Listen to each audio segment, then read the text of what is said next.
दोस्तों नमस्कार, स्वागत करते हैं हम आपका अपने YouTube चैनल पर। दोस्तों, आप हमारे द्वारा बताई गई कहानियों को पसंद कर रहे हैं, इसलिए आपका धन्यवाद। दोस्तों, अगर आप हमारे चैनल पर नए हैं तो प्लीज़ हमारे चैनल को सब्सक्राइब कर लीजिए। आपके सब्सक्राइब करने से हमारा मनोबल और बढ़ता है ताकि हम आपके लिए और भी अच्छी अच्छी कहानियाँ लाते रहें। तो आइए शुरू करते हैं हम आज की ये कहानी।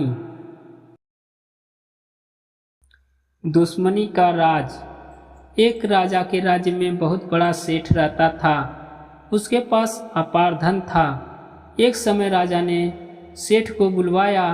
राजा सेठ से मिलकर बहुत खुश हुआ और वह बोला कि तुम मेरे महल में आया करो। अब सेठ बराबर राजा के पास आने जाने लगा। धीरे धीरे दोनों में गाढ़ा प्रेम हो गया। दोनों में कोई कपट भी नहीं था।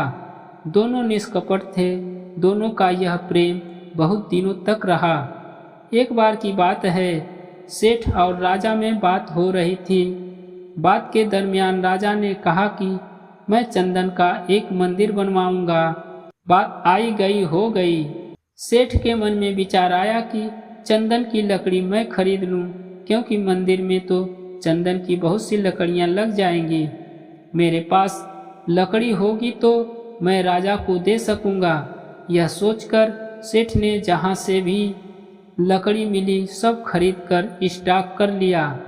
अब उसके पास चंदन की लकड़ियों का बड़ा स्टॉक था। इसमें उसके पैसे भी बहुत फंस चुके थे। इधर राजा ने दोबारा कभी मंदिर की बात नहीं की। अब सेठ को गहरा सदमा लगा। वह सोचने लगा, मेरा तो बहुत पैसा फंस गया और राजा मंदिर नहीं बनवा रहा है। इस बात को लेकर उसके मन में दरार भी पड़ गई। मन में जैसे भाव उपजते हैं, व्यक्ति का बोल और व्यवहार भी वैसा ही बन जाता है।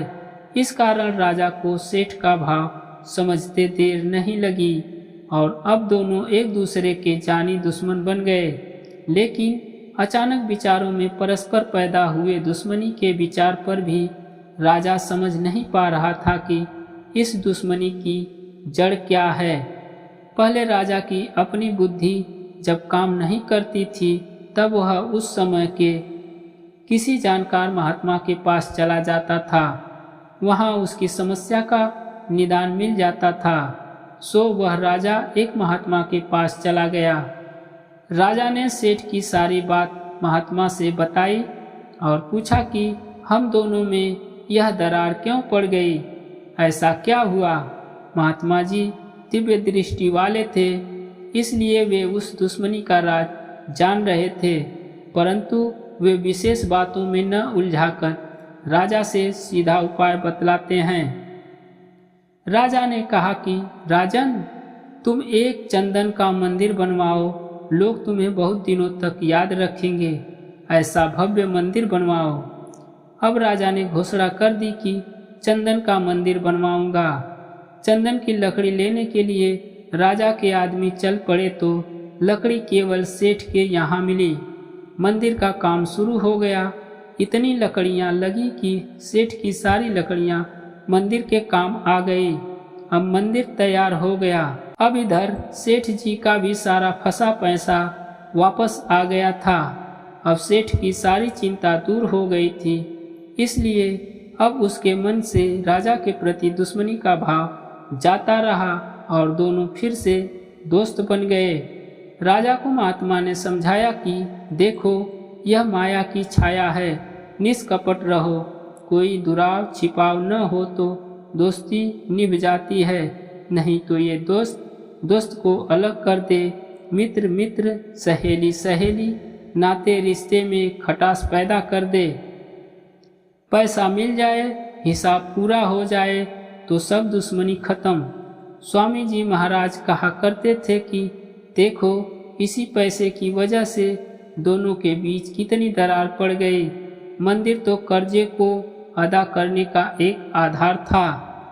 सच्चे महात्मा कर्मों का लेन देन चुकाने के लिए कोई आधार खड़ा कर देते हैं।